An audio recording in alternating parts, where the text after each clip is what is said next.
un vote important, pas pour l'Espagne et pour la Catalogne, et pas pour les origines qui sont les miennes, même si évidemment c'est une partie de ce que je suis, de mes racines, mais c'est très important pour l'Europe. Il y a le Brexit, il y a les nationalismes. Regardez ce qui se passe en Autriche, c'est très préoccupant avec ce gouvernement formé entre la droite et l'extrême droite. Donc c'est très très important pour l'avenir de l'Espagne, bien sûr, mais de l'Europe. Christophe Devoogd, quel que soit le résultat, une sortie par le haut est possible? Justement, je crois que vraiment la sortie dépend tellement du résultat que c'est bien malin qui pourrait vous le dire, et surtout que s'il y a une très forte participation, il est possible qu'une partie de la majorité silencieuse, comme on dit, c'est-à-dire plutôt pas indépendantiste, refasse surface. Il y a cette jeune représentante de Ciudadanos qui est là, qui a l'air d'être un peu la star du scrutin. Enfin, tout ça avec point d'interrogation. Mais dans les deux cas de figure, alors, si ce sont les indépendantistes qui l'emportent, alors là, c'est situation bloquée et rebelote en quelque sorte. Hein. Que faire mais si ce sont les anti-indépendantistes qui l'emportent, c'est pas gagné pour autant parce que la société est fracturée. La situation est difficile et je pense qu'il va falloir des années pour que la situation catalane se règle d'une façon ou d'une autre. Que des mauvaises solutions en perspective, Olivier Duhamel ? Non, pas forcément. Je pense quand même que une partie des leaders indépendantistes ont commis des erreurs lourdes, que le pouvoir central s'est un peu calmé par rapport à ses premières réactions excessives, et que, bon, premier cas de figure, en effet, les indépendantistes l'emportent. Je pense que ce n'est pas le plus probable, mais enfin, on dit que c'est une possibilité. D'abord, ils sont divisés, alors qu'avant, ils étaient unis. Dans cette division, il y en a une partie qui veut vraiment appuyer très fort sur le frein. Et donc, je pense que progressivement, les choses vont se calmer. Et je ne suis pas tellement pessimiste. Trop pessimiste. La situation est moins pire qu'il y a 2 mois, Mathieu Aron ? Oui, parce que effectivement, comme vous le rappeliez à l'instant, la situation politique a quand même évolué. Il y a quand même eu cette phase un peu particulière du leader indépendantiste qui a préféré quitter le pays, aller s'installer à Bruxelles, ce qui lui a pas donné une popularité très forte, parce que quand on regarde les derniers sondages avant le scrutin, effectivement, il était en baisse. Ça n'a pas servi, je pense, la cause des indépendantistes. Après, on verra bien le résultat du scrutin, effectivement, avec un élément essentiel qui est que l'Europe, où tous les États européens ont apporté un soutien appuyé, massif, évident aux dirigeants espagnols. Et effectivement, si on avait un vote qui allait, comme c'est peu probable, hein, si on en croit les premiers sondages, vers les indépendantistes, là, ça poserait un vrai problème à la construction européenne. Ça, c'est évident. Mathieu Aron le rappelait, Carles Puigdemont, il a fait une campagne sur une position assez victimaire. Finalement, ça ne lui a pas trop servi. C'est ça qui est un peu, moi, qui me frappe, c'est que par rapport à il y a quoi, ça fait 2 mois maintenant, on a quand même le sentiment, si on regarde les sondages, pour autant qu'on puisse croire les sondages, hein, mais enfin, si on regarde les sondages, c'est non. Oui, mais bon, il faut bien partir de quelque chose pour discuter, parce que si on dit qu'on ne sait rien, en tout cas, si on regarde les sondages, dont malgré tout, même si le niveau absolu on n'est pas obligé d'y croire, malgré tout, les évolutions en tendance souvent donnent plus d'indications, on a quand même le sentiment que ça n'a pas tant changé que ça en 2 mois. C'est-à-dire qu'on aurait pu se dire, le numéro de Puigdemont à Bruxelles, grotesque, a totalement discrédité les indépendantistes. On aurait pu se dire que la mise en prison d'un certain nombre de leaders par Madrid a au contraire remobilisé les indépendantistes. Alors peut-être que les deux se sont annulés, mais toujours est-il que finalement, si on en croit les sondages, je suis sous toute réserve, on n'a pas l'impression que ça a basculé violemment d'un côté ou de l'autre. Oui, mais même si les rapports de force à l'intérieur, ça a changé. N'avaient pas changé, il y a 2 choses, 3 choses non, mais on est d'accord. 1, la division entre les indépendantistes, je l'ai déjà dit. 2, ils avaient la conviction ou l'illusion qu'une Catalogne indépendante pourrait faire partie de l'Europe. Là, ils se sont fait peur. L'avait confirmé, l'Europe a clairement dit c'est pas la peine d'espérer. Et 3, il y a eu cet exode de quantité d'entreprises qui a aussi donné un coup terrible à l'aspiration indépendantiste. Pour autant, c'est-à-dire qu'on a l'impression que le niveau relatif de l'indépendantisme et de l'anti-indépendantisme sont les mêmes, mais que le centre de gravité de l'un et de l'autre ne sont plus les mêmes. Et que l'indépendantiste est moins indépendantiste qu'il ne l'était avant. C'est la différence entre le numéro 1 et le numéro 2, puisque M. Puigdemont, qui a fait le choix effectivement de partir et de s'exiler, lui est un peu en chute, et son numéro 2, lui, effectivement, quand on regarde les sondages, est un peu en hausse, mais lui a fait le choix de rester dans son pays. Quoi. Oui. Christophe Devoogd, Mariano Rajoy a effectivement mis de l'eau dans son vin. Il a mis dans son vin, mais enfin, la justice continue, elle, j'ai vu récemment, à rendre des décisions. Et puis l'autre leader indépendantiste est toujours théoriquement, est toujours en prison à l'heure où l'on parle. Donc, je crois que c'est sûr que Olivier Duhamel a parfaitement raison. Ça a beaucoup aidé les indépendantistes, toutes ces maladresses de Madrid. Il y en a peut-être moins aujourd'hui. Mais moi, ce qui m'étonne un petit peu, je me serais attendu à ce que le camp anti-indépendantiste soit plus fort dans les sondages. Alors, il sera peut-être ce soir beaucoup plus fort, et qu'on ait une sorte de Brexit à l'envers, si vous voulez, puisque le Brexit a surpris tout le monde au dernier moment. Donc moi, j'avoue que je ne suis pas un spécialiste de la Catalogne, d'une part. Je trouve que c'est un petit peu... Bon, ces mystères m'échappent un peu, et je ne voudrais pas feindre d'en être l'organisateur. Voilà. Non, je suis d'accord avec vous. D'ailleurs, en fait, pour tout vous dire, moi, je pense que les indépendantistes vont reculer, et je ne crois pas les sondages. Donc, si c'est confirmé, je compte sur vous pour à l'avenir dire que j'ai été très bon, et si c'est infirmé, pour l'oublier. Donc, vous pronostiquez une forte avance de Ciudadanos et de sa jeune représentante. Elle et l'ensemble des autres dans des moindres proportions, mais que les indépendantistes vont reculer par rapport au dernier scrutin. Je trouve que ce serait dans la logique, et je crois toujours la logique plus que les sondages, notamment pour avoir longtemps travaillé dans des instituts de sondage. Alors, on le rappelait, c'est vrai que ça a été une campagne très rude, avec une société qui est très divisée. Par exemple... le journal Le Figaro, demain, on a un petit encadré pour dire qu'ils sont tous sous anxiolytiques, les Catalans, ou presque. Ils appellent ça la révolution Xanax. Non, mais c'était une boutade, mais il y a un côté quand même division assez profonde. C'est certain quand même que tout va aller pour le mieux, même si les anti-indépendantistes l'emportent. Je pense que c'est une société fracturée, fatiguée, et qui va avoir du mal à recoller les morceaux quand même. Vous savez, c'est un petit peu, il y a un peu un syndrome affaire Dreyfus. Oui, c'est à table, voilà, ils en ont parlé. Oui, ils en ont parlé à table. Les familles se déchirent, les gens se parlent plus, les couples divorcent. Tout ça, il peut y avoir un moment où on a envie peut-être de faire la paix, mais je pense que c'est un problème plus profond, et puis qui est un problème d'identité. Et ces problèmes d'identité taraudent l'Europe, et on va les voir partout, y compris en France. Et l'Europe, on l'a vu aussi, est restée volontairement à l'écart. La position reste tenable après le scrutin ? Oui, et puis d'ailleurs, je ne crois pas qu'on va les avoir en France. Vous savez, un Catalan ne souhaite jamais, un Catalan indépendantiste ne souhaite jamais la victoire de l'équipe espagnole dans les mondiaux, etc., championnat d'Europe. Un Corse indépendantiste souhaite la victoire de l'équipe de France dans les compétitions de football. C'est une différence considérable. C'est une différence considérable. Si les Corses nous posent des questions et des problèmes, ce ne sera pas évident. À la rentrée, avec la victoire des nationalistes corses, il va y avoir quand même des durs ajustements. Et ça ne va pas être simple. Hein. Non, ça ne va pas être simple. Parce que même si ça ne sera pas catalan, je vais vous dire. Non, mais ils vont exiger le rapprochement des prisonniers politiques, ou même la libération des prisonniers politiques. Le fait que on ne leur donnera pas la libération, mais on les rapprochera, ce qui est déjà le fait. Pas grave, ils diront que seuls les gens qui sont en Corse depuis 5 ans ont le droit d'acheter des terrains et de l'immobilier en Corse. Mais ça, c'est un peu plus délicat. Ils ont quand même un certain nombre d'exigences qui sont... pendant la campagne, on a dit ils sont devenus sympas, ils sont plus du tout indépendantistes. On se rend compte quand même depuis leur victoire qu'ils n'ont pas renoncé à ce qu'ils sont. On ne peut pas leur reprocher de leur point de vue d'ailleurs, mais enfin c'est comme ça. Ils n'y ont pas renoncé, effectivement, les Corses. Et puis là aussi, on a deux mouvements un petit peu différents, parce qu'entre ce que représente M. Simeoni et ce que représente M. Talamoni, ce n'est pas exactement la même chose en Corse. Il se trouve que dans le numéro de cette semaine, dans l'Obs, on sort un papier qui est intéressant. C'est le rôle qu'a joué un autre leader nationaliste qui a été condamné par la justice, qui est un homme qui a un vrai passé de délinquant, un homme qui peut être dangereux, qui s'appelle Charles Pieri. Et il se trouve que Charles Pieri a joué un rôle considérable dans cette élection, forçant, entre guillemets, M. Talamoni, M. Simeoni à s'entendre, forçant d'ailleurs surtout M. Simeoni qui n'avait aucune envie.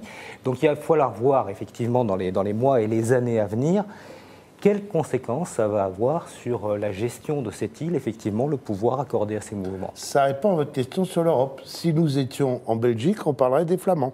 Nous sommes en France, vous nous interrogez sur l'Europe par rapport à la Catalogne, on file sur la Corse. Je veux dire, c'est pour ça que chaque État a cette réaction. Mais oui, mais c'est pas qu'une blague, c'est pour ça que chaque État a cette réaction tellement de solidarité avec Rajoy. C'est pas seulement pour être gentil avec Rajoy, c'est parce que chacun craint que des effets de contagion chez lui. À propos d'Europe, et c'est peut-être anecdotique, mais les Autrichiens qui proposent des passeports à la minorité germanophone du Haut-Adige en Italie, C'est un signe d'européanisme si vous étiez convaincu. italienne, vous ne trouviez pas ça anecdotique du tout. Vous seriez vent debout et vous diriez qu'on met de l'huile sur le feu pour rien, qu'on a déjà on a mis longtemps à calmer la revendication. Tout en se présentant à Bruxelles comme des Européens tout à fait convaincus. Voilà, et Je parle des Autrichiens.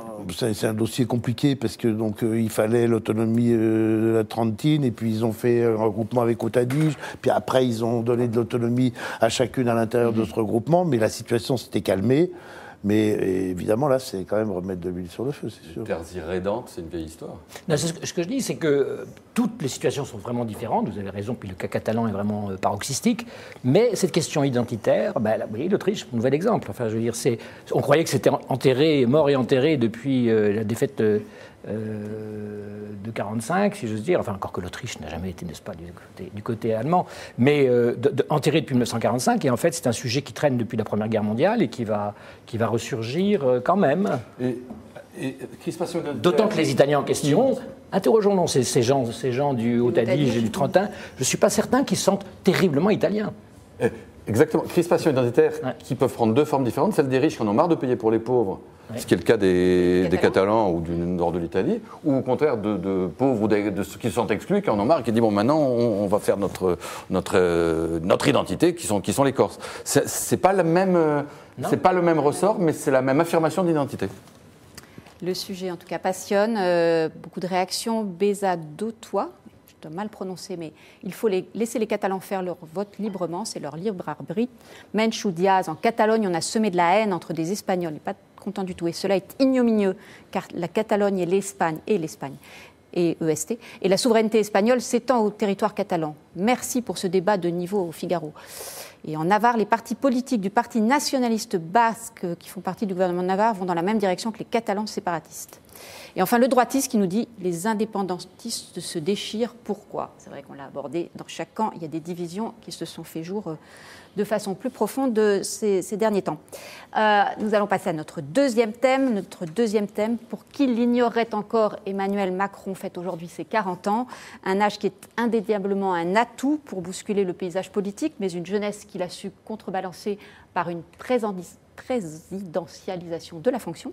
Une série de récents sondages montre un fort gain de popularité. Plus d'un Français sur deux est satisfait de son action, selon notre dernier sondage Odoxa Dentsu Consulting, avec ce tour de force d'avoir réussi à remonter la pente après un trou d'air cet été.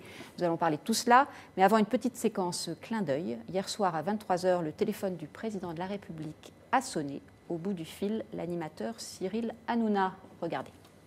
Oui, bonsoir président. Oui. Comment ça va, président? Ça va très bien. Ah oui, c'est une blague. Merci. Président, on est en direct. Et je voulais vous souhaiter bon anniversaire parce que vous nous aviez souhaité bon anniversaire sur notre 1000e. Donc c'est vrai? Oui, c'est vrai. Par contre, je vais vous dire que je vis assez mal. Oui. Cette volonté de me vieillir d'une heure. Oui, c'est vrai. Mais c'est vraiment lui.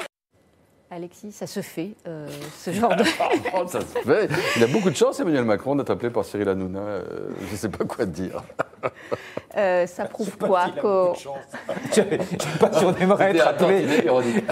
Vous aimeriez vraiment que Cyril Hanouna vous appelle pour vous souhaiter votre anniversaire?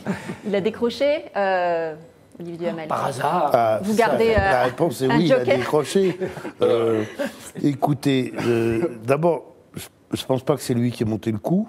Bon. Personne ne le dit, en tout cas. Il nous a évité Lynn Renault ou qui sais-je, Happy Birthday, Mr. President. Comme ça qu'on a intitulé notre...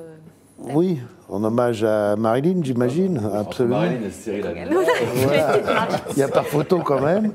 Oui, mais Cyril Hanouna, c'est lui qui l'a provoqué. Oui. Et voilà, qu'est-ce que vous voulez que je vous dise de plus? Non, ce qui est intéressant dans toute cette histoire, et particulièrement dans les sondages que vous évoquez, c'est que vous avez, d'une part, un certain nombre d'items, comme on dit, sur lesquels on pourrait penser que les réponses ne sont pas bonnes pour Macron, président des riches, ou dans une autre enquête, manque d'humilité, monarque républicain, et en même temps que, si je puis dire, souligné 3 fois, remontée de popularité. C'est ça qui est passionnant, c'est que malgré les défauts qu'il lui attribue majoritairement, et qu'il continue à lui attribuer, les Français sont devenus plus favorables à lui qu'avant. Et moi, je trouve que c'est cette contradiction qui est intéressante. Oui, alors dans cette remontée de popularité, il faudrait analyser le pourquoi du comment. Son attitude lors des 2 cérémonies des obsèques de Jean d'Ormesson et de Johnny Hallyday, sur des registres un peu différents, je crois, a été apprécié et salué à peu près par tout le monde. Et après, c'est quand même un génial président du en même temps, parce qu'il a réussi quelque part à se représidentialiser au début de son mandat par rapport aux autres présidents précédents. Donc il a incarné totalement cette fonction. Il le fait en majesté, dans le faste, et généralement ça se traduit par le décor, et en même temps il répond au téléphone à Cyril Hanouna dans une émission extrêmement populaire, 1 million et demi de spectateurs, beaucoup de gens très jeunes qui regardent, donc il joue sur ces différents registres avec, il faut lui reconnaître, une certaine maestria. Voilà. Alors, il y en a un qui n'est pas du tout convaincu par cette communication, c'est Nicolas Bay, le vice-président du Front National. Il était ce matin sur France Info. On l'écoute, on en reparle. Le sentiment qu'on a surtout, c'est qu'Emmanuel Macron a baissé très rapidement, de façon spectaculaire, plus rapide d'ailleurs que ses prédécesseurs. Donc c'est peut-être aussi ce qui explique aujourd'hui, parce qu'il a quelques habiletés de communication, il parvient à remonter. Mais voilà, globalement, il est quand même en baisse par rapport... Oui, je crois principalement. Je ne crois pas que ce soit ses orientations politiques qui suscitent la moindre satisfaction pour les Français. Alors là, il a bu trop de champagne, hein, parce que c'est son anniversaire aussi. Il est né le même jour que Macron, mais il a dû prendre du champagne par anticipation. Peut-être qu'il a anticipé parce aussi. que la théorie de il remonte parce qu'il avait baissé, alors là, celle-là, il faut même la faire, le contraire. quand même. C'est-à-dire que le début de sa phrase est vrai. C'est vrai que Macron n'est pas parti de haut, et c'est vrai qu'il a beaucoup baissé. Oui. Mais c'est d'autant plus incroyable qu'il remonte, parce que ça, il y a un côté. Enfin, c'est pas un côté, c'est du jamais vu à ce moment-là d'un quinquennat. Hors cohabitation, on a déjà vu des présidents qui remontaient, mais parce qu'il y avait une rupture politique, la cohabitation s'installait. Mais sinon, ça fait que baisser. Et là, il remonte très fortement. C'est là où vous êtes de bonne foi. Mais non, mais c'est à la différence de Nicolas Bay, c'est très plaisant d'être avec vous. Ça fait plaisir. Mais non, mais quand on regarde d'ailleurs, quand on pose des questions sur l'action du président, c'est pas que il y a de la communication évidemment, mais enfin n'empêche que sur plein d'items, que ce soit la sécurité, l'immigration, l'international, n'en parlons pas, et même l'économie, finalement. Alors, il reste encore un poil minoritaire sur l'économie, mais normalement, le président, l'économie, mais il a beaucoup monté. 3% quand même. Oui. Mais il a gagné 7 ou 8 points à chaque fois. Et surtout, ce qui m'a semblé notable, et noté, c'est qu'il regagne des points à gauche sans en perdre à droite. Et à ce côté, on arrive à... C'est pas que Johnny, en tout cas. C'est pas que Johnny. D'ailleurs, la popularité avait commencé à monter avant la séquence... Après, effectivement, j'ai regardé, j'ai vu comme vous qu'effectivement, à gauche, même s'il était toujours majoritaire à droite, à gauche, effectivement, il remontait. Il y a quand même un dossier sur lequel il faut qu'il fasse, à mon avis, un petit peu attention, mais quand on voit la capacité de réaction de ce gouvernement, on s'aperçoit qu'ils en ont déjà pris conscience, c'est celui des réfugiés. C'est celui des réfugiés, puisque là, visiblement, ils se retrouvent face à des paroles de gens qui ne sont pas, entre guillemets, des excités ou des radicalisés, de toute une série d'associations qui sont des associations raisonnables, qui gèrent ces centres, par exemple, M. Gallois a une parole forte, qui est un de ses présidents d'association. Et là, visiblement, ce qui a déclaré le projet de loi qui est à l'étude, ou la proposition de loi qui est à l'étude, inquiète beaucoup ces associations. Mais je crois savoir qu'ils étaient il y a 1 heure dans le bureau du Premier ministre que donc il est en train de se négocier probablement quelque chose pour leur donner un signe. C'est effectivement... Christophe de bémol, c'est possible. Pardon. Si c'est parce que tout ce qui a été dit est absolument vrai. Moi, je crois quand même que la communication, en général, j'en dis du mal, mais franchement, faire d'Ormesson et Johnny Hallyday, c'est ça qui est en même temps très fort. Hein, c'est-à-dire qu'il y en a qui auraient très bien fait l'un ou l'autre. Faire les deux très bien, ça, chapeau. C'est plus que de la communication, là, on est vraiment... Mais je crois qu'il faut aussi quand même voir que et Emmanuel Macron, qu'on dit toujours disciple de Ricoeur, mais qui est d'abord, n'oublions jamais, un disciple de Machiavel, c'est que les choses peuvent se retourner très vite. Hein, parce que là, j'avais vu ça aussi à l'époque de la macrolatrie, juste après son élection, et tout le monde disait c'est merveilleux, c'est formidable, c'est vite retombé. Hein. Donc il faut faire un petit peu attention à ça. Je suis sûr que lui en est conscient. Je suis moins sûr que son entourage en soit conscient, mais il faut quand même toujours penser à Dame Fortune qui peut lui apporter là un attentat, ailleurs une crise économique, etc. Et d'autre part, il y a des faiblesses qui peuvent construire un contre-récit. Là, le récit positif se met en place, mais il peut se construire un contre-récit sur la laïcité, l'immigration, un certain nombre de mesures fiscales, par exemple le fait que les impôts vont augmenter, ça commence à être un thème qui va moins plaire à droite, à mon avis. Il peut se mettre en place un contre-récit, évidemment à condition que l'opposition soit bonne. Des faiblesses, Alexis. Oui, c'est-à-dire qu'il y a certaines choses qui sont aujourd'hui, quand ça va bien, un certain nombre de choses qui sont portées à votre actif quand ça va bien, notamment le côté monarchique, etc. Parce peuvent se retourner contre vous très vite. Ils peuvent se retourner contre vous quand ça va mal. C'est Sarkozy. Par exemple, Sarkozy. Voilà. Et c'est vrai que les Français sont à la fois monarchiques, mais même couper la tête du roi. Voilà. Et donc aujourd'hui, ils sont contents. Et cette verticalité qu'a rétabli Macron, les Français en sont contents. Mais demain, ils peuvent lui en vouloir et lui en vouloir d'autant plus violemment qu'ils l'ont aimé. J'ajouterais que, et ça je crois que, et là pour le coup autour de Macron ils en sont confiants, c'est que cet effet de souffle, l'effet de l'élection, l'effet du dynamique, malgré plus on avance dans les difficultés, plus ça s'estompe, qu'il y a un certain nombre de réformes qui vont être difficiles à mettre en œuvre, et que les résultats, pour le coup, ne sont pas là, jamais là tout de suite. Donc si on ajoute tout ça, c'est vrai qu'il y a des difficultés pour arriver. Pour autant, moi je ne crois pas du tout qu'il aurait raison de commencer à reculer, notamment sur l'immigration. Bien sûr, il a contre lui plein d'associations, plein de relais d'opinion, y compris Jacques Toubon. C'est une catastrophe. Mais il n'a pas l'électorat populaire contre lui là-dessus. Au contraire, Jacques Toubon qui est une catastrophe. Oui, c'est Jacques Toubon la catastrophe. Pas très clair. Je vous laisse choisir. Mais vous faites exprès de prendre des formules ambiguës. Mais c'est vrai que c'est embêtant d'avoir Jacques Toubon contre soi. Il est terrifié d'ailleurs. L'électorat populaire suit Macron là-dessus. Absolument. Parce que la coupure, un des problèmes de Macron, c'est de couper l'électorat populaire, le côté président des riches. Eh bien, sur ces questions d'immigration, bien sûr, les associations, etc., mais le dire à l'électorat populaire, les réfugiés politiques, on les accepte, et les réfugiés économiques, parce qu'il n'y a pas d'emploi, pas de conditions de logement, etc., doivent rentrer chez eux, l'électorat populaire, il signe des demain. D'accord. Et la majorité de la population, on vient de faire cette enquête à la Fondapol, et d'ailleurs c'est vrai dans toute l'Europe, la majorité de la population est contre l'accueil des réfugiés, tout en disant, moralement, il faut le faire, mais surtout à condition de ne pas le faire. Et les classes populaires, en France, c'est 62% dans les classes populaires qui s'opposent à l'accueil des réfugiés migrants, réfugiés migrants, pas réfugiés politiques. Si on pose la question comme ça, si on parle des migrants ou des réfugiés politiques, on n'a pas du tout les mêmes réponses. Donc là, il y a une donnée qui fait que Emmanuel Macron, qui encore une fois est machiavélien, je ne peux pas dire machiavélique, peut tout à fait être amené à considérer que des mesures fortes en matière d'immigration pourraient au contraire le rapprocher des classes populaires, et pas seulement, comme on croit, de la droite. Et jusqu'où peut aller l'indignation des associations plutôt humanistes, voire droits de l'hommiste, diront certains. Oui, mais il ne faut pas réduire ça à quelques petits groupes droits de l'hommiste. Ce sont 430 associations qui expriment le même point de vue, qui représentent, parmi tous ceux qui travaillent avec elles, 11 millions de personnes. Donc c'est un phénomène colossal. Il y a parfois une sorte de dichotomie chez un certain nombre de Français. De la même manière que personnellement ils sont heureux et puis qu'ils disent que ça va mal, eh bien personnellement ici ou là ils aident des migrants et en même temps ils disent il faut arrêter l'immigration. Donc il y a chez beaucoup de gens quelque chose de contradictoire. Et puis, alors, ni Macron, ni personne d'autre, mais même Macron qui prétend aimer tenir un discours de vérité, il n'ose pas tellement s'avancer là-dessus. La vérité, c'est que tout le monde nous répète depuis des années qu'on doit accueillir et bien accueillir les demandeurs d'asile et qu'on doit rejeter les réfugiés économiques. Mais c'est une distinction qui ne tiendra pas. C'est une distinction qui ne tiendra pas. Et regardez, imaginez, pour qu'on comprenne ce que je veux dire, imaginez que le Bangladesh soit submergé sous les eaux. Et qu'il y ait 50 millions, 20 millions de Bengalis dans l'air, etc. Bon.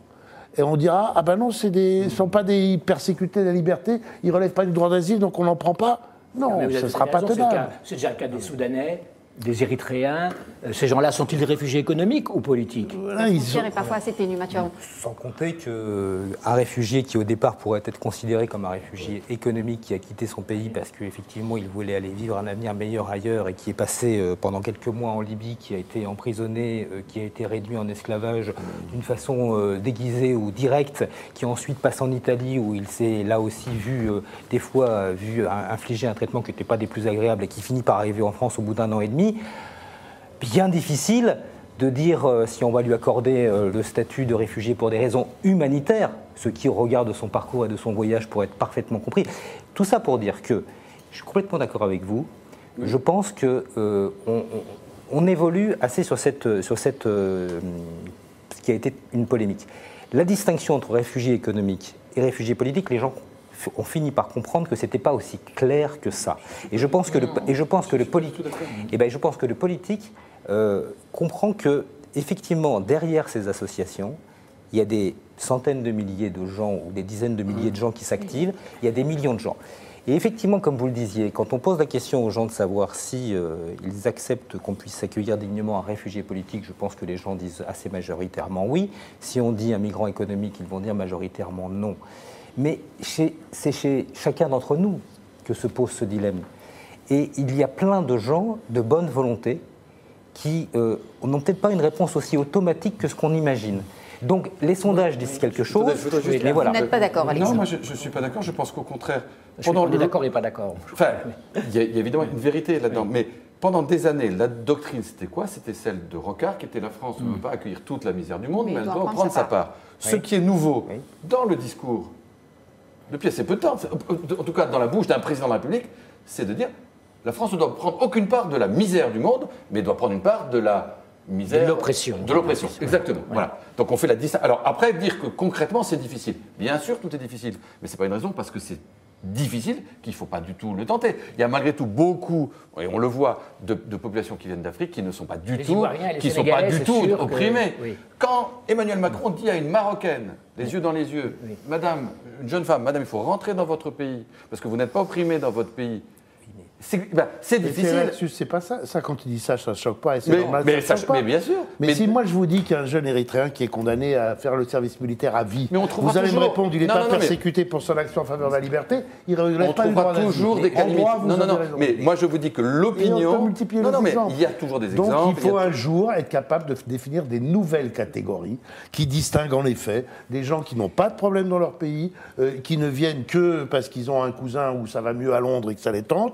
De gens qui sont dans des situations non pas d'atteinte dictatoriale à leur liberté, mais d'absolue précarité, d'inhumanité. Si déjà on faisait ça, si déjà on faisait ce que vous dites, si déjà Macron le faisait, ça aurait un effet considérable sur le nombre de gens qui entrent dans le pays, dont l'immense majorité vient pour des raisons économiques. On l'a vu, des réfugiés de guerre.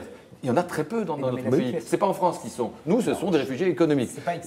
Et je crois qu'en tout cas, je ne dis pas que c'est facile à faire, mais je dis que l'opinion est de droite comme de gauche, notamment la catégorie populaire, est de plus en plus demandeuse de ça. Et de plus en plus, alors on peut le regretter d'un point de vue moral, mais intolérante et de plus en plus dans le rejet. Si on le regrette d'un point de vue moral, on doit expliquer et faire progresser et bouger les choses.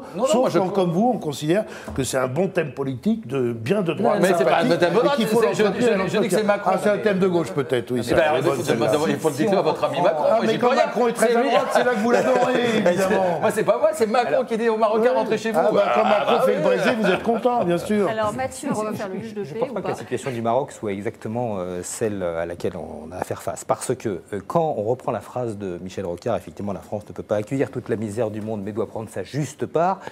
Tout le problème qui a été posé ces dernières années, ces 3 ou 4 dernières années, c'est que la France n'a pas pris sa juste part. Alors la France n'a pas pris... Attendez. Les Français pensent le contraire. Non, c'est pas ce que je dis moi, c'est ce qui est la vérité. Regardez tous les sondages. Excusez-moi, une seconde. La France n'a pas pris sa juste part. Pourquoi? Pour 2 raisons. D'abord parce qu'il y a eu un mouvement d'immigration massive qui s'est déclenché à partir de 2013-2014, venant de Syrie et d'Irak. Effectivement, et c'est vrai, les responsables politiques de l'époque socialiste disaient nous, on voudrait bien accueillir des gens, mais ils ne se dirigent pas directement vers notre pays. Et c'est vrai qu'ils ont été en masse en Allemagne, et aussi, par exemple, comme des pays comme la Suède. Et encore plus au Liban et en Jordanie. Et encore plus au Liban et en Jordanie. Je termine. Derrière ça, il y a eu d'autres pays, effectivement, où on a vu des mouvements migratoires, que les gens arrivent d'Érythrée, d'Afghanistan ou du Soudan. Ce qui se passe là, ce qui se passe là, mais allez dans les centres d'accueil, allez dans les centres d'accueil, allez dans les centres d'accueil. Non, mais regardez, des Albanais, les Albanais, c'est pas. Vous reconnaissez un réfugié dans la rue? Attendez, regardez les statistiques. On a publié des statistiques. Vous dites aller dans la rue. On a publié des statistiques. Quand même. Vous reconnaissez un réfugié? Comment? Un Afghan, un Africain, vous les reconnaissez, pardon. Oui, mais l'Africain, vous distinguez un Africain d'un... Les statistiques par nationalité, on les a publiées. Hein. Donc, il y a des statistiques. Et ben, vous verrez que statistiques dans la rue, c'est juste vote dans la rue. Vous verrez que les statistiques sont très claires. La majorité de l'immigration, notamment de l'immigration clandestine en France, vient d'Afrique. Excusez-moi, la majorité de l'immigration, vous avez raison, effectivement, mais pas la majorité de l'immigration de gens qui sont réfugiés. Vous confondez les choses. D'un côté les réfugiés, d'autre côté. Vous dites ce que dit Macron. Voilà. On ne peut pas accueillir des vrais réfugiés, des vrais opprimés, parce qu'on accueille des réfugiés économiques. Donc il ne faut pas accueillir les réfugiés économiques. Voilà. Juste dire un mot. Un dernier petit mot, parce qu'on ne vous mettra pas d'accord. Quoi qu'on dise, il faut bien voir que sur la question de l'immigration, ce n'est pas une question pour les prochains mois, c'est une question qui va faire que croître et grandir et prendre de l'ampleur. Non mais il faut quand même voir les choses telles qu'elles sont. Et l'opinion publique ne va pas se retourner, même si, à juste titre, on milite dans un sens ou dans l'autre. Excusez-moi, je ne suis pas tout à fait de votre avis, parce que là, Mathieu, on a une situation très singulière. En 2013-2014, on a eu un mouvement migratoire massif qui est passé d'abord par la Grèce, par l'Italie, de 1,5 million, 2 millions de personnes. Voilà, c'est ça à quoi on est confronté aujourd'hui. Ce mouvement-là, et vous regardez tous les chiffres, il s'est aujourd'hui, si ce n'est arrêté, tari, parce qu'effectivement, la porte grecque s'est refermée, on a refermé la porte italienne. Donc la question à laquelle on est confronté aujourd'hui, c'est de savoir si ces gens qui sont passés, effectivement, on arrive dans un certain nombre de pays européens à les accueillir plus ou moins dignement. L'Allemagne a rempli son rôle, la Suède a rempli son rôle, d'autres pays européens ont accueilli des gens, et ces immigrés qui se promènent en Europe et qui passent d'un pays à l'autre, maintenant arrivent un peu plus nombreux en France. C'est ça qui se passe là. Et c'est de savoir si pendant ce temps, il y en a d'autres qui arrivent, d'ailleurs.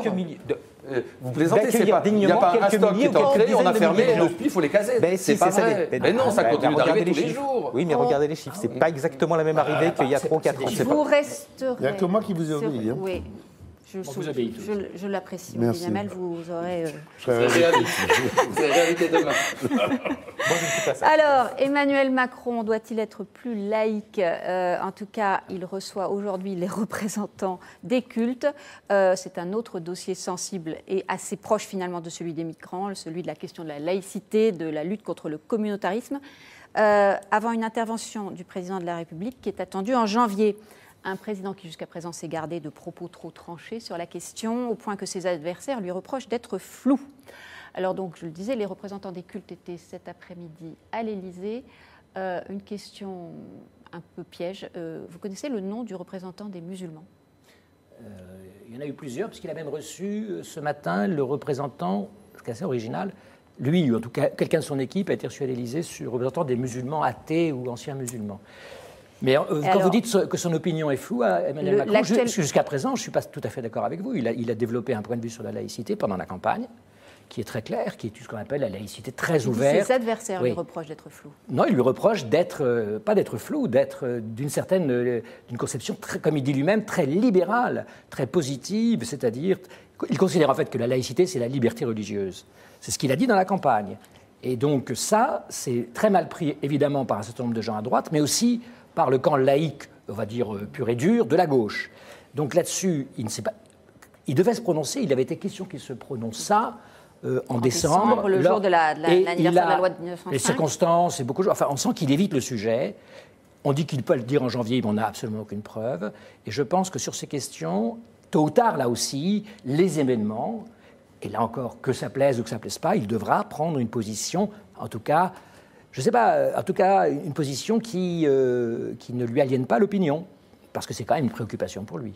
On vit dans un drôle de pays dans lequel, d'une part, je parle là de l'ensemble des commentateurs, je me mets dans le lot, évidemment, d'une part, critique plutôt, raille, parfois pourfendre le fait que le président de la République s'occupe de tout, et d'autre part, quand il ne s'occupe pas de quelque chose, on le somme de le faire, et on lui dit « mais comment, vous ne vous êtes pas intervenu là-dessus, vous n'avez rien dit sur le drame des femmes, sur la polémique Charlie, vous n'avez rien dit sur les agressions sexuelles, vous n'avez rien dit sur la laïcité », et on déroule comme ça. Ou pas La laïcité, c'est un piège. C'est un principe fondamental de vivre ensemble. Oui, d'accord, mais où est le problème ? Où est le problème ? Non, mais pourquoi est-ce qu'on est toujours aujourd'hui confronté en France à un grave problème sur la laïcité qu'il faut... Ah oui, lequel ? Absolument. Là, on a, dans l'éducation... écoutez, là, vraiment, allez dans une école, vous le verrez tout de suite. Non, mais des problèmes dans une majeurs. école, le ministre de l'Éducation nationale ne cesse de dire ce qu'il faut, combien de faire et de ne pas faire, et le fait Charlie et Mediapart. fort bien. Ben, Charlie et Mediapart, il a bien fait de ne pas intervenir dans ce débat, parce que vraiment, qu'est-ce qu'il avait à s'en mêler ? Et avec des coups à prendre ? Oui, et puis surtout, c'était des querelles intra-gauche d'une extrême violence dans lesquelles il n'avait pas à prendre part. Un président ne parle pas de la laïcité, je ne peux pas considérer que ce soit... Pas de laïcité. Parce qu'il ne peut pas parler de tout, l'argument... Il en parlera un tout, mais il en parlera, mais qu'il intervienne... C'est presque du Nicolas Bay, ça. Il intervienne parce que... Non, vous ne me mettrez pas hors de moi en essayant de... me faire des comparaisons peu flatteuses, et c'est un euphémisme. Que vous avez fait à mon égard, je vous le rappelle. Non, au contraire, j'ai des idées de bonne foi. Alors même quand je vous fais un compliment, vous le prenez de travers, Alexis. Écoutez, non, ça va pas. On va donner la parole à Mathieu Haro qui va... Oui. Non, mais que des questions de laïcité se posent. Je crois que c'est de l'ordre de l'évidence quand on regarde... ce qui se passe à l'école, par exemple. Monsieur Blanquer a relancé, renforcé les unités laïcité. Donc il a estimé, lui, qu'il y avait un besoin à l'école. Parce qu'effectivement, un certain nombre de professeurs se retrouvent à enseigner des choses qui sont remises en cause par des élèves. Donc on met en place des unités laïcité. Que la laïcité puisse poser question dans l'entreprise, bah oui, on le sait, les enquêtes le montrent là aussi, même si ce phénomène n'est pas en hausse par rapport à ces dernières années, on s'aperçoit qu'il est à peu près stable quand on interroge les cadres dirigeants, mais que 60% des cadres répondent « bah oui, j'ai été confronté à des situations où effectivement la question de la laïcité s'est posée ». De même à l'hôpital où on sait qu'il y a des soucis. Voilà. Donc de manière pragmatique, à l'hôpital, à l'école, le ministère, les gens essayent de faire en sorte de respecter la laïcité et de ne pas sortir des grands principes. Après, est-ce que le président doit ou pas s'emparer de cette question ? Sur la polémique entre, effectivement, Mediapart et Charlie, je pense qu'on était dans une polémique passionnée, avec deux camps à gauche, très fortement. On connaît les tenants et les aboutissants, chacun a ses opinions là-dessus. Est-ce que c'était au président d'intervenir là ? Je ne le crois pas fondamentalement. Que plus globalement il le fasse. Le patron de Charlie Hebdo qui donne une interview au Point cette semaine, qui dit d'Emmanuel Macron, lui qui se veut le leader de l'Europe, il faudrait qu'il soit aussi le leader de l'Europe sur cette question cruciale. C'est son rendez-vous avec l'histoire, car il y a un vrai enjeu. Les choses ne se résument pas à l'économie. Peut-être est-il en train de louper le coche. C'est la position de Riss. On connaît ses positions. On connaît les positions tout à fait estimables, d'ailleurs, au demeurant de l'équipe de Charlie sur ces questions. Voilà, très clairement. Après, je crois que le président Macron a estimé que ce n'était pas de son devoir d'intervenir à ce moment-là dans ce débat. Mais je suis d'accord avec vous. À un moment ou à un autre, il va falloir que sur ces questions très larges qui posent des questions, que ce soit la laïcité, que ce soit l'identité, etc., qu'il fasse une grande intervention. Il y a un moment où on estimera ça. Pas son devoir ou un piège pour politique ? Non, mais c'est compliqué, parce qu'effectivement, il est coincé. Il a une aile gauche ultra laïcarde, etc. Mais d'ailleurs, qui s'exprime, enfin, je ne sais pas si on peut la qualifier d'ultra-laïcarde, mais Marlène Schiappa, secrétaire d'État, vient sortir un livre qui apparemment va être effectivement exprimer ses positions très philosophique, dont on discutera. Est-ce que c'est laïcité un peu ouverte, un peu entrouverte, un peu fermée, un peu trop laïque, mais tout ça, ça nous amuse, nous, commentateurs. Mais ce n'est pas le boulot du président de fixer des concepts. Le boulot du président, c'est d'agir. Et là, je rejoins Mathieu. Il y a un certain nombre de problèmes dans ce pays. Donc s'il parle, c'est pour apporter des solutions à ces problèmes, dire on va prendre de nouvelles lois, de nouveaux règlements, ou bien faire appliquer les lois existantes, les règlements existants. Ce serait déjà beaucoup. C'est ça le boulot des gouvernants. Les grandes discussions philosophiques, c'est intéressant pour les journalistes. Il peut fixer des principes. Oui, mais enfin, il va quoi dire ? Il va dire qu'il est pour la laïcité. Qu'est-ce qu'ils disent ? Évidemment, le principe de séparation, mais que les religions ont leur place. Chacun peut croire ou pas croire. Vous voulez qu'on nous défile les principes ? Il fera le grand discours. Mais la question, c'est ce qui se passe dans les quartiers. La question, c'est un certain nombre de populations qui ne respectent pas la laïcité ou qui ne respectent pas les femmes ou voilà, bon, ça, il y a des vraies questions. Ou à l'école, on n'a pas le droit de ceci ou pas le droit de cela, où les garçons et les filles se traitent. Mais qu'est-ce qu'il peut y faire ? Il peut... je répète. Et au plus, c'est à ses ministres de s'occuper de ça. Et voilà, Blanquer a des trucs à faire. Parce que quand on parle de la loi de 1905, au-delà de ces deux premiers articles qui fixent effectivement les grands principes de la séparation de l'Église et de l'État et de la neutralité de l'État par rapport des Églises et de l'État, encore que la loi de 1905 concernait essentiellement une Église, mais effectivement des Églises et de l'État. Quand on regarde le reste de la loi de 1905, dans ces 25 ou 30 articles qui suivent, elle ne parle que d'un problème, qui est qu'à partir du moment où on va se séparer, comment on va faire ? C'est-à-dire à qui vont appartenir effectivement les lieux de culte et comment on va payer les curés ou les prêtres. C'est ça la loi de 1905. Sur les des signes religieux. Tout oui, ça. mais elle ne dit rien. Elle ne dit rien de questions qui nous occupent aujourd'hui au quotidien. Mais non, si, mais non. L'article 28 sur les manifestations religieuses dans l'espace public, on vient écouter. Oui, dans l'espace public. Non, mais ce que je veux dire, non mais la loi de 1905 ne dit pas rien. Excusez-moi. Elle ne dit pas rien. Très peu de choses. Des grandes questions. On peut le répéter, mais ça ne changera pas la réalité des gens. Non, mais en tout cas, c'est un peu comme sur l'immigration. Je voudrais quand même attirer que quand on regarde, là on n'est pas d'accord, mais quand on regarde, c'est une préoccupation populaire profonde, cette question-là. Et ce n'est pas du tout un non-sujet, c'est un sujet extrêmement vaste. Quand vous dites dans l'enseignement, vous savez que dans l'enseignement, c'est plus de la majorité des professeurs qui se sont heurtés à ce problème. C'est plus de la majorité. Je ne dis pas du tout que c'est donc, attention, je ne dis pas quelle est la réponse qu'il doit faire. Comprenez-moi bien. Ce que je dis, c'est qu'il y a une attente. C'est là que nous ne sommes pas d'accord avec Olivier Duhamel. Moi, je dis qu'il y a une attente forte pour un éclaircissement du président à un moment donné ou à un autre pour qu'il fixe un petit peu les principes. Moi, je dirais qu'il y a une attente d'action plus que de discours. Le discours, on peut tous le faire. D'accord. Alors, vous rejoignez la position de Omori qui s'exprime sur Figaro.fr. Ce sont ceux qui parlent le plus qui la pratiquent le moins. Alors, en tout cas, et la laïcité, c'est un concept où tout à chacun le met à toutes les sauces et si possible la sienne. On va parler d'un thème un petit peu plus léger, c'est celui de la sanction qui a été confirmée pour François Ruffin, député de la France Insoumise. Avoir porté un maillot de foot dans l'Assemblée lui vaut un rappel à l'ordre et un quart de ses indemnités mensuelles, soit 1 378 €. Au premier abord, ce n'est qu'une péripétie d'un trublion, amateur de coups d'éclat, mais les défenseurs de Ruffin jugent qu'il porte un vrai combat, la dénonciation des transferts faramineux dans le foot. Alors, qui a tort, qui a raison? Nous allons en parler, mais d'abord, on écoute François de Rugy, président de l'Assemblée nationale, qui exprime, lui, sa position et justifie la sanction. Notre Assemblée est le lieu du débat pluraliste. En revanche, ce n'est pas un théâtre où on vient avec des costumes, des déguisements, un jour un maillot de foot, peut-être demain quelque chose inspiré d'un uniforme, d'une tenue religieuse. On parlera un jour de la lutte contre les insecticides tueurs d'abeilles et on viendra avec une tenue d'apiculteur. Ça, ce n'est pas possible. Olivier Duhamel, il a raison, François de Rugy. Il faut mettre le haut là. Non, je ne suis pas d'accord. Souvenez-vous, vous avez fait débattre sur la levée d'immunité parlementaire de Marine Le Pen et j'avais dit que j'étais très hostile qu'on ait voté cette levée d'immunité parce qu'il fallait protéger toutes les expressions de conviction, opinion et autres.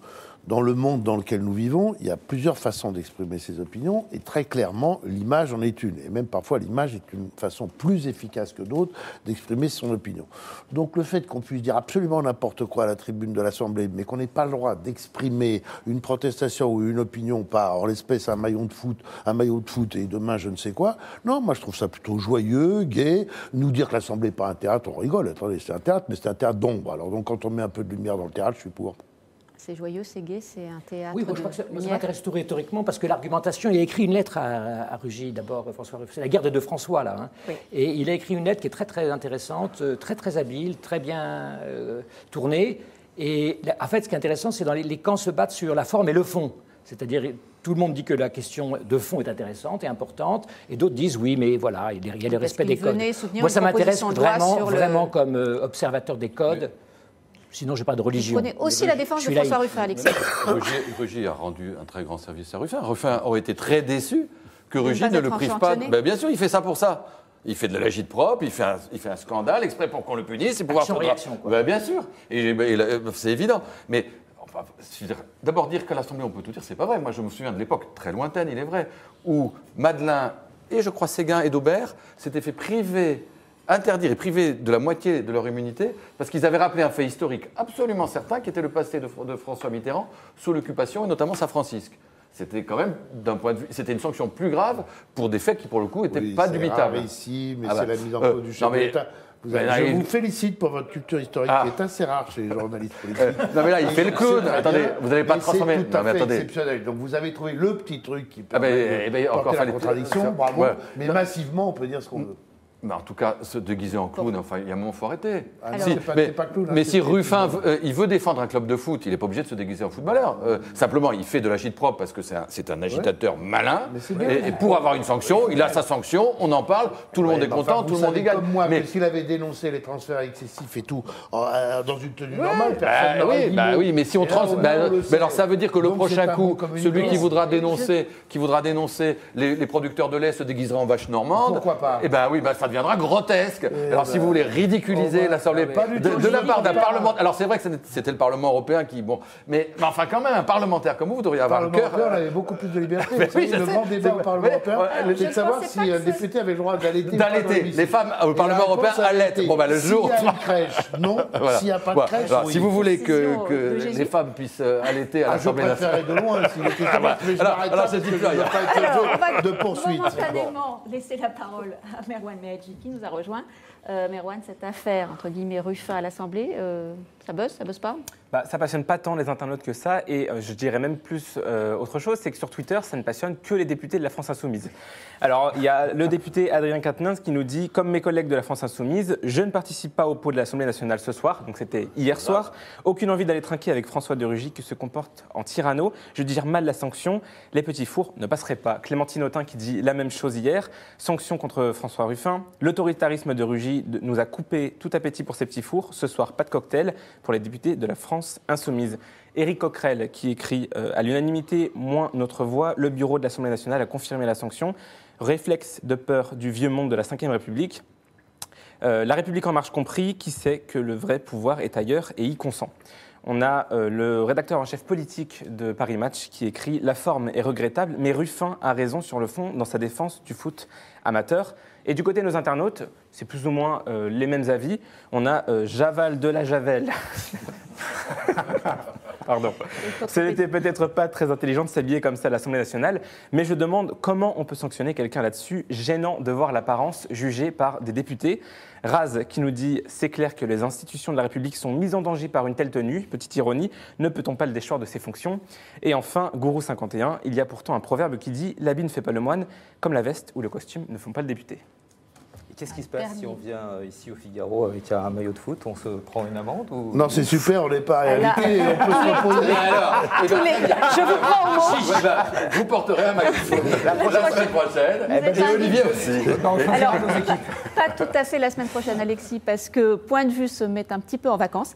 Mais merci en tout cas à vous quatre, et puis merci à toute l'équipe de Point de Vue. Merci à Vincent Roux qui met toute son énergie à préparer cette émission avec moi. Merci à Charlotte Darche qui a toujours l'œil et le bon pour la mettre en image. Merci aussi à Marie-Laetitia Bonavita, Lorraine Triard et Victor Lefebvre qui réunissent nos invités autour de ce plateau, toujours avec bonne humeur et courtoisie. Et un grand merci enfin à la régie, à Valérie Ancelin, Benjamin Bazin, Jean-Charles Cousin qui actionnent des manettes et poussent des boutons. Et ça marche. Bon Noël à tous, bonne fin d'année. Ne manquez pas un dernier Point de Vue. Demain, on se retrouve en janvier.